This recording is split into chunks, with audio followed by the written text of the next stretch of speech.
Okay, so dear Dhamma practitioners, be comfortable yourself and relax your body.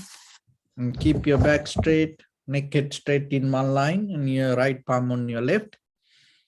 So gently close your eyes and bring your attention to this bell sound. And while you're focusing to the sound, mentally relax your body, relax your mind, and relax your breathing with your thoughts. So do nothing extra. Just follow the sound, please.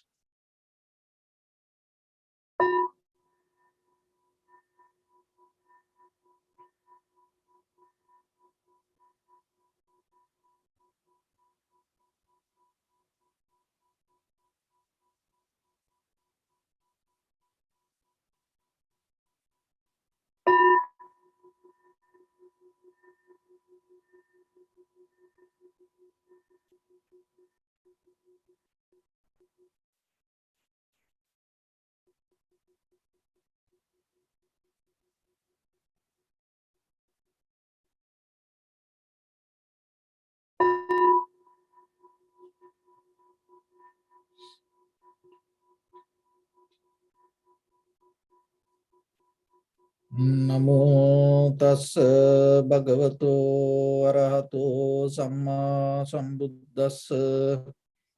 Namo tassa bhagavato arahato samma sambuddhassa. Namo tassa bhagavato arahato samma sambuddhassa. Homage to the Blessed One, the Exalted One, the fully enlightened one. So, dear Dhamma practitioners, before we start our practice session, as usual, we'll take few minutes for ourselves to clarify this. And we have to understand how this meditation can bring the clarity to ourselves. So this is a kind of like a method, purify ourselves. It's refining our thoughts. And when it comes to that, why we have to refine our thought, why we have to clear our mind, because from this life and even through this samsaric journey, we accumulated a lot of informations. And out of that informations, we develop a connection. So we always into something with the desires to become somebody, or maybe with ideas towards something. And because of that, what happens, we neglect, we disconnect from its very being or the reality ourselves.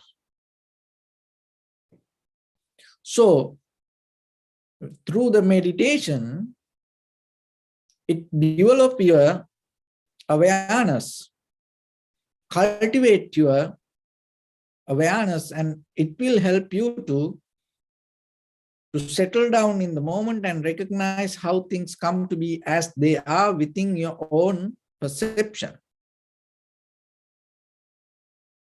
But still, the current we already developed through the journey, through our life history, is so strong. So as you know, that the people always like to keep the connection. And we say normally, keep in touch. So in the ancient time, people used the roads to keep in touch. And then after the road, they build up the railroad to keep in touch.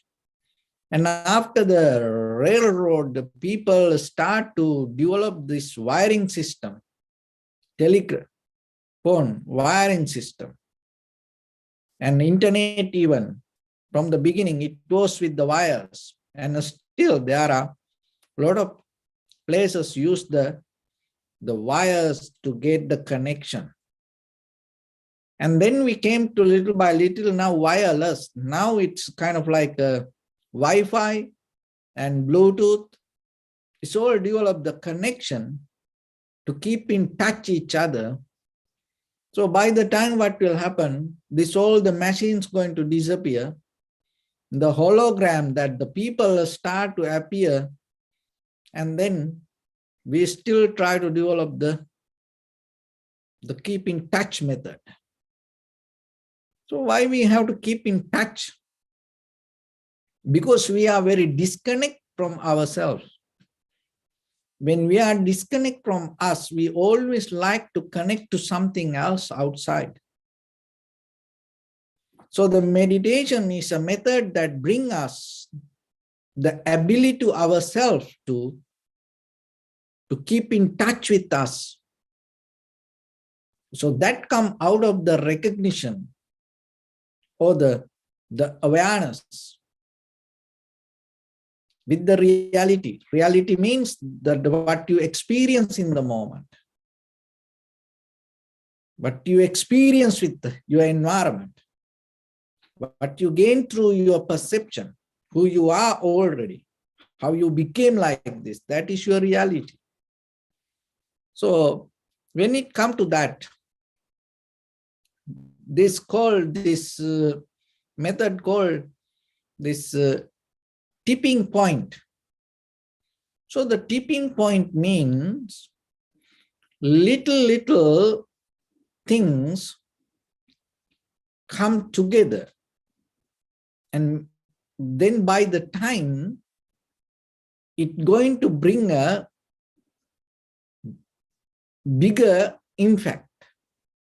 Suddenly, all the little things start to bring a bigger impact. So our life always experienced that. If you look very carefully, little thoughts through the journey that we came, we accumulated knowingly or unknowingly. And habits, patterns, wanting, desires. So those are kind of like mental formations. Those are kind of like a foundation for our life today. And we depending on that. And at the same time, we keep continue with our bodily, verbally, mentally actions. We do little things. But by the time what happened, the impact becomes so big. So as example, just imagine, maybe during the day, you start to eat little candy, or maybe cookies.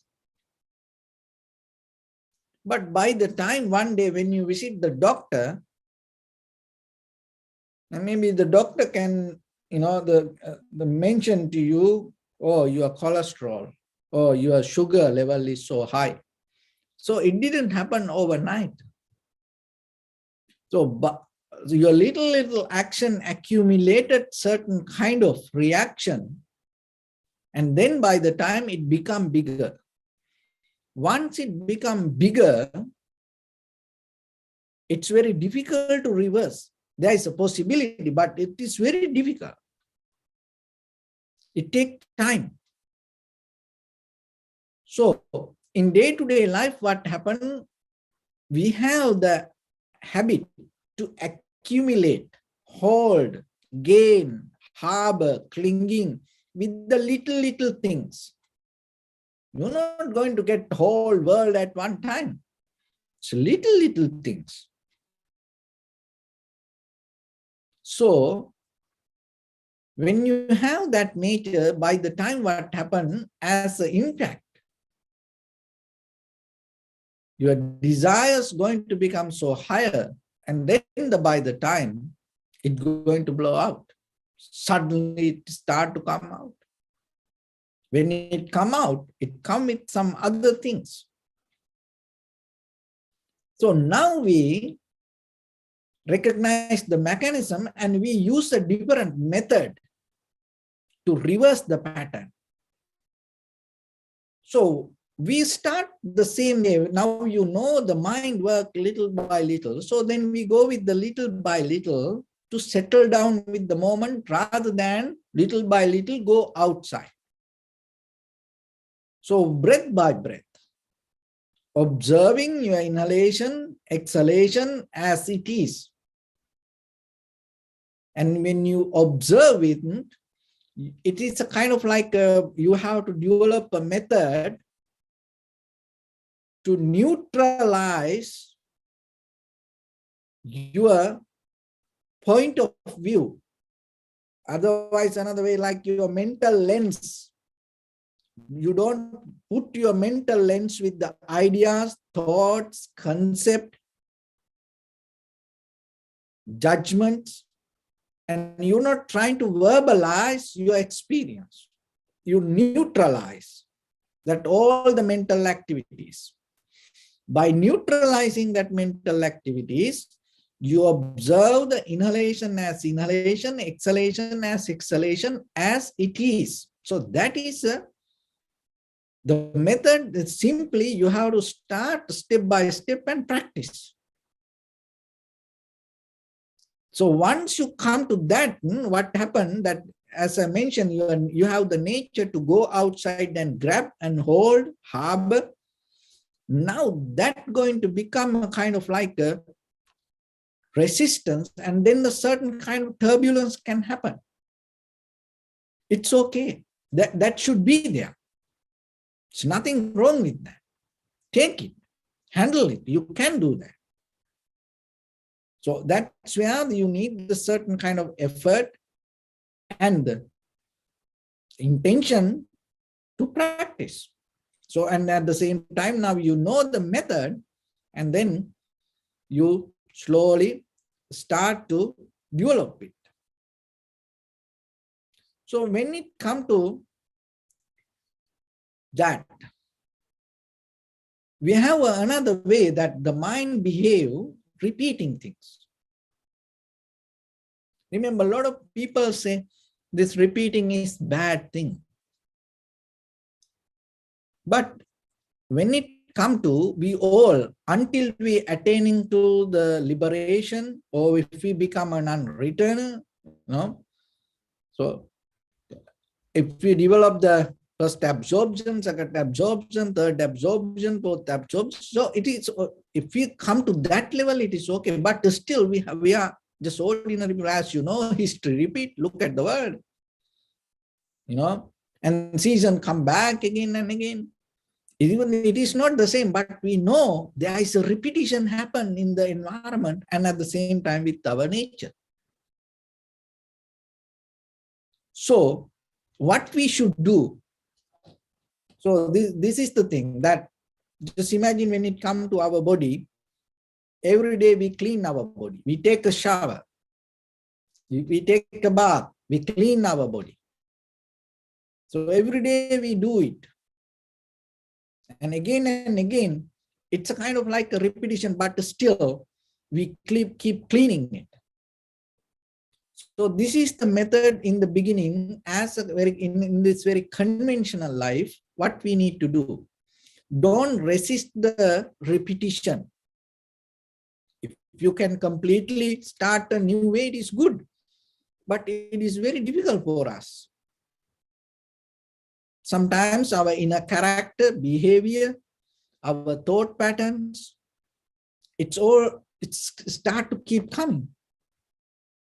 So then what you need to do if there is a repetition? So this is what you need to do. Remember from today, it's nothing wrong with repeating. If you are capable to repair it, but without repairing, don't repeat. Because if you without repairing, if you repeat, what will happen? You're going to have difficulties. So look at the vehicles or any machines, anything. Our body, we repair. So then we use, maybe we come back to it. So this is in a conventional life with your bodily, verbally, mentally actions. If you repeat something, remember yourself to repair it. So when you repair yourself, it becomes more better and clean. So with that, you can, when you repeat it, it's not going to be the same. And then by the time You become more and more and more advanced yourself to understand the inner pattern. Then by the time you cannot stop it. So otherwise, that just repeating doesn't work. And when you come to that observation, what happens? You start to understand the pattern, the method of the mind, the behavior, environment. That is very necessary. Understanding ourselves, recognizing, because that is what giving the power to yourself, to see others and see things very clearly as it is, without adding some extra information. Is another way you get the clear perception. And so once you have that, you use the same word, but it's going to become so different. So I give an example for that. You know, it's like this. If you don't have that repairing system, if you don't have that understanding, clarity, it's kind of like that everything kind of like a noise. There's a sound. But once you have the repairing system and understanding, and you gain the clarity to yourself and regarding the perception, you know it now better, your awareness more clear, and then it becomes kind of like the music. See, the noise and the music, the same sound, but it's the different from the music is it's composed and it has a discipline, it has a more developed pattern. Knowingly and bringing some kind of intention to that noise, and you change the pattern. So don't be just the noise and become kind of like the music in the beginning, in a very conventional life. When you attend to the enlightenment, you become just the noise. It is, but it becomes the more clear, high vibrate frequency. But still in this ordinary life, don't just be a noise. In the beginning, try to develop your life as a music. So that's the self-discipline, understanding, the clarity, recognition, those kind of things. So it is help you to have the inner development. And once you have it, you develop now, your clarity is more higher, your awareness is more better, and you have the undisturbed mind. Another way we call it kind of like a tranquility state, one pointness, and you are more with the self-centered personal view, you are more neutral, and you come to direct perception. So once you come to that, what happens? Then when you experience things, you have ability to go beyond the surface level of the name and form. And then you understand the very causation of the event. So the causation that it's kind of like this, that everything, it dependently related events happening, the bound by cause and conditions. Dependently related events happens bound by cause and effect conditions always. Then that what you see as one, that it's not going to be one, something that kind of like a permanent one. As example, like this. Okay, let's go to the pen. So we take the pen, and this we say take as a one thing. But this one thing appeared as a dependently related events bound by cause and conditions. So we take this as a pen. So then everybody understands this. Oh, you can tell, or bring a pen. You know, this is a pen. So everybody, we take it as one, something one. But if you go more deeper, when you have the clarity, you're not going to bound to this surface level of one thing. And then you recognize this is a piece of iron. And it is a completely different event. And it has its own cause and conditions bound by its own nature. And then this is a spring. And it also has a different kind of its own related conditions. It's nothing to do with this is not the pen. And it's nothing to do with the other part. This separate, but still it also has its own cause and conditions.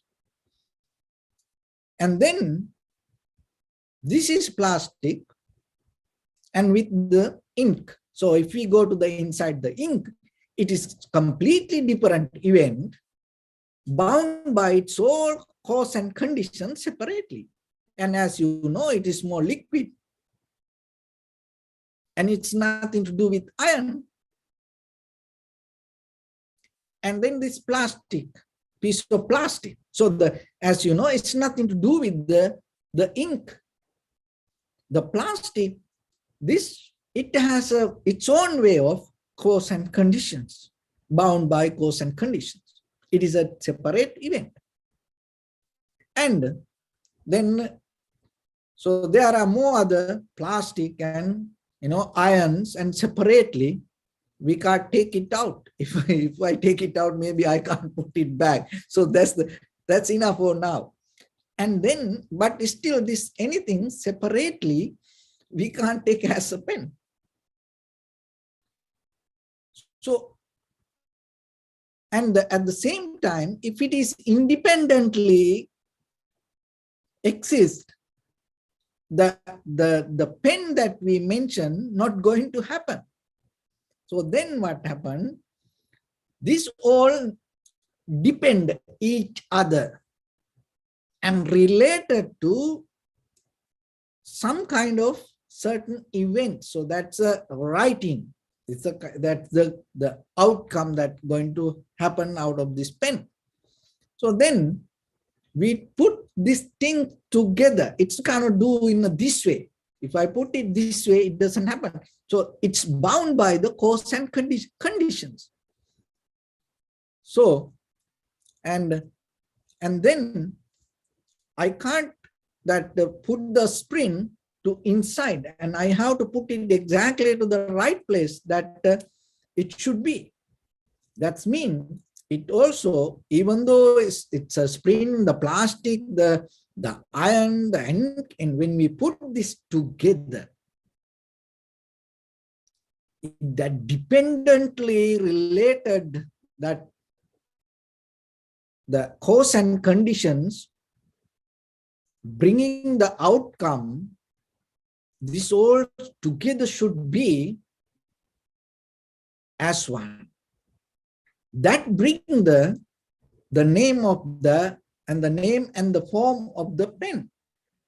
So now once we put together,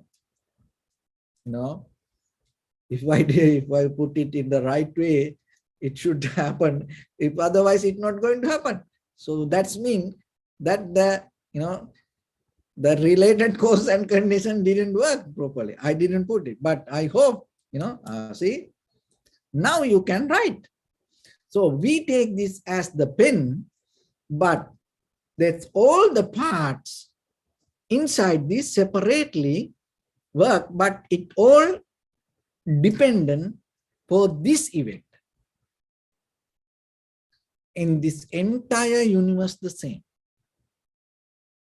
So whatever that each and everything seen, unseen, this all the material things the same.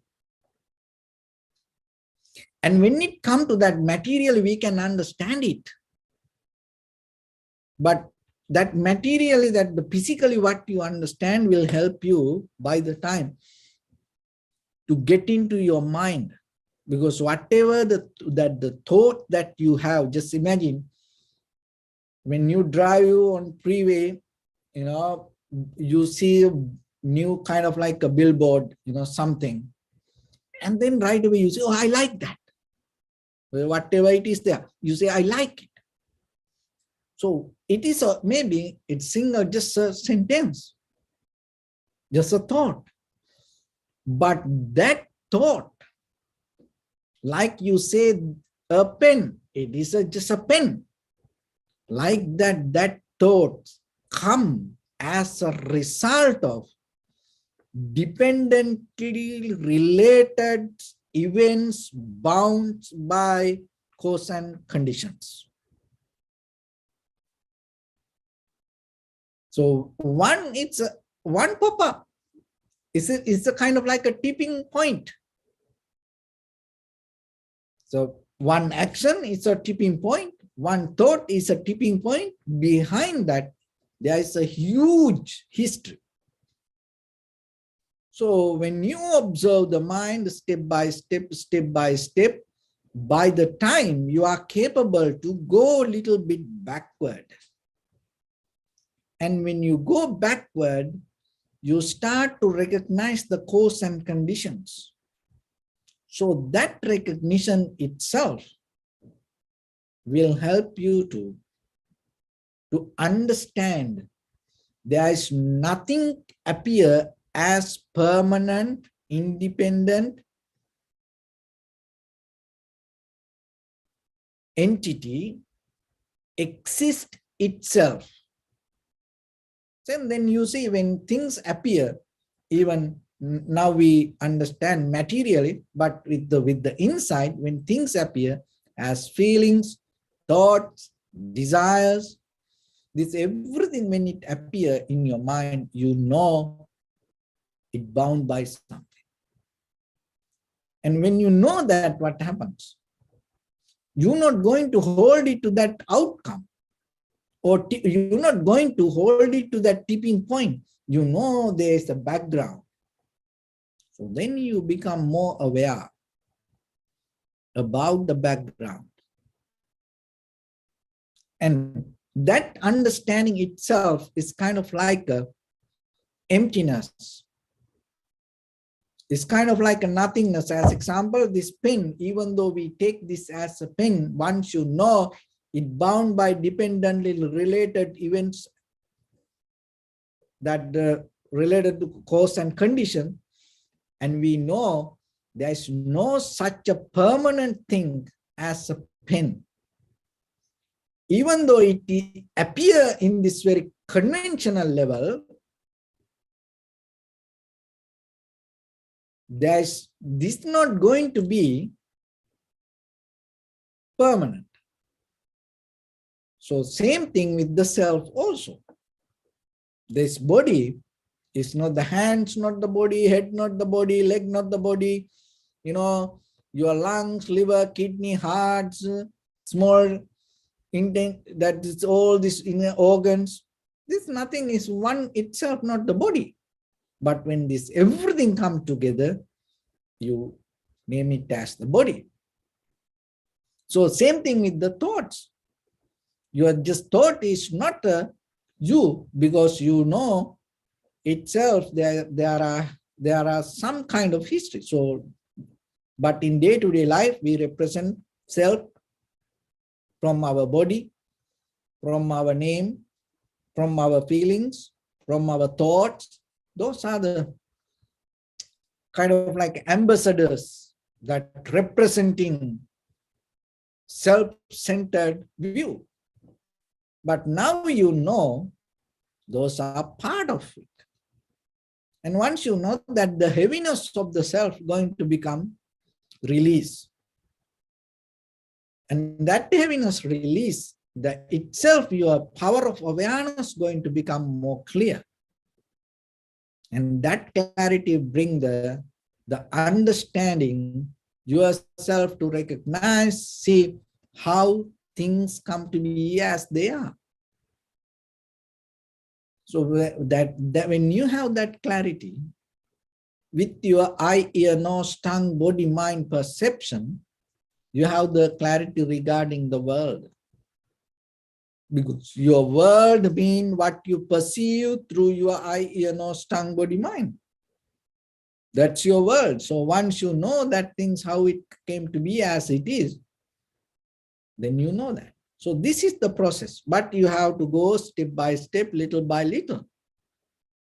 So we start from our own inhalation, exhalation, and little by little keep observe. And then in that observation, you have to remember to neutralize your mental view and observe and connect it to the reality and be with it and see it as it is. So with that, let's get into practice a little bit now. So your right palm on your left and neck head straight in one line, and be comfortable with your posture. So bring attention to your body and observe head to toes yourself and say Sopateva, or may I be well and happy 3 times.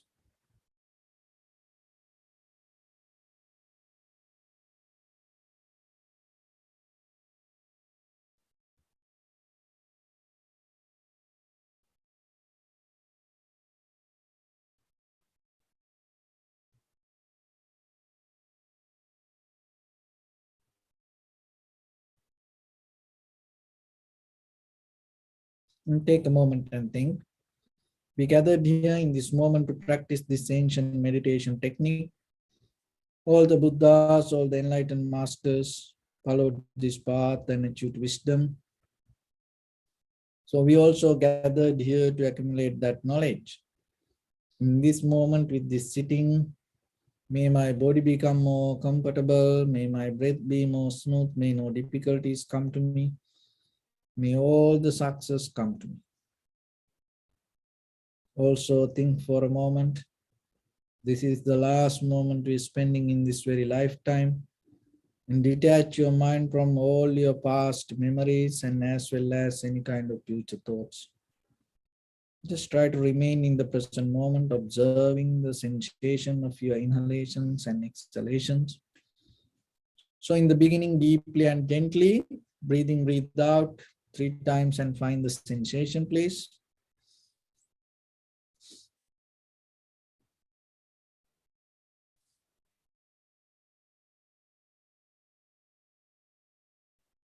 And allow your inhalations, exhalations happen itself. And recognize it through the sensation. Do nothing extra.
Bring my attention to your body, please.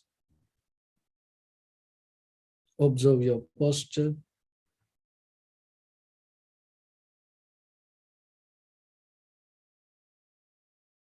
We cultivate loving kindness and compassion in our heart and radiate it as a light through entire your compound, village, city, state, country, world, around this universe. Also as far as you can, through galaxies, other planets, stars. Reminding yourself like this. With clear intention, mentally repeat after me.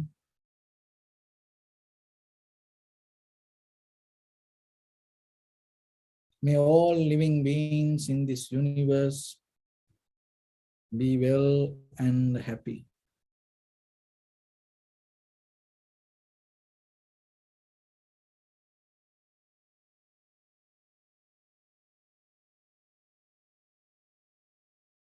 May everyone be happy and safe.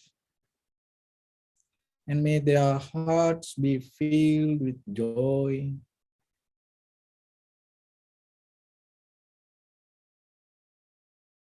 May all living beings live in security and in peace.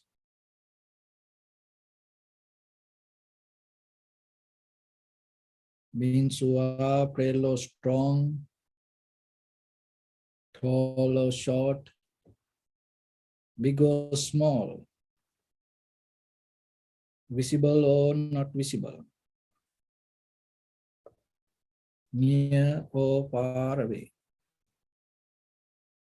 already born or yet to be born.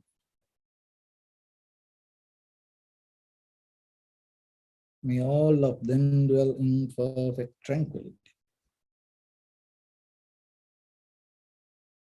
Let no one do harm to anyone. Let no one put the life of anyone in danger. Let no one out of anger or ill will wish anyone any harm.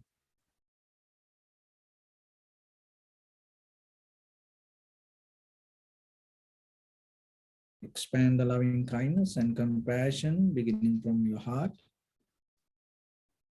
Forward, visualize yourself and send it as a light.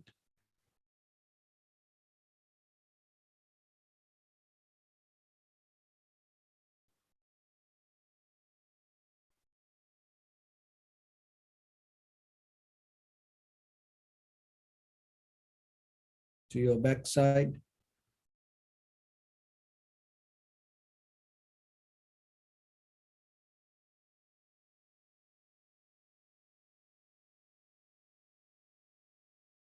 to your left side,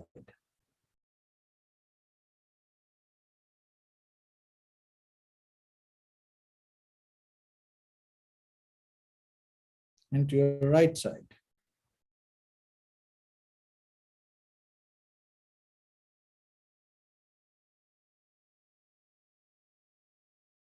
Downward,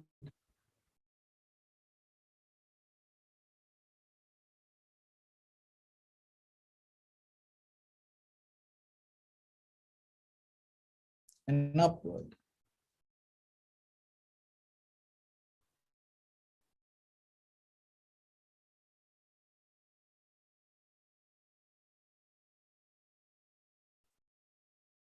To all six directions at once, like the moon, the sun, spread the light, spread the energy without any condition, without any limitation, without any resistance or without any judgment.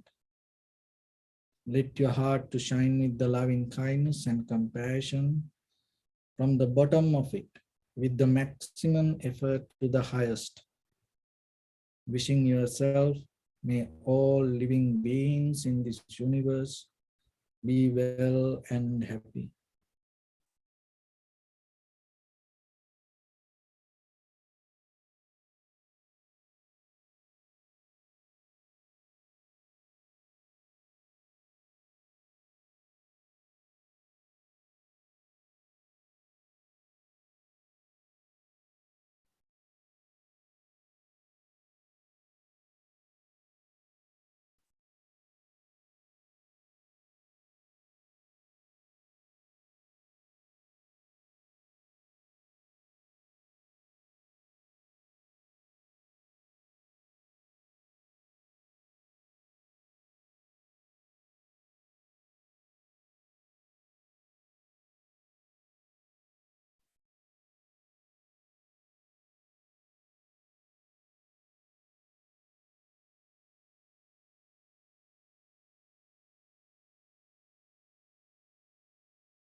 Say sadhu, sadhu, sadhu. So first of all, we offer this practice to the great qualities of the Buddha, Dhamma and the Sangha. And also by the power of this meritorious deed, may all of us attain to the supreme bliss of Nibbana. May all your guardian angels and deities will receive these merits and increase their longevity and protect all of you from any kind of planetary influences or any ill effects. Ittavata chami sampadam punya sampadam sabbe deva numodantu sabba sampatti siddhya sabbe bhuta numodantu sabba sampatti siddhya sabbe satta numodantu sabba sampatti siddhya Imaya dhamma nudhamma patipattiya buddham pujemi dhammam pujemi sangham pujemi Attaya imaya patipattiya jati jara vyadhi maranam ha paribundissami idam me punya kammang asavakkaya vahang hotu sabba dukkha pamuncatu. Bless you.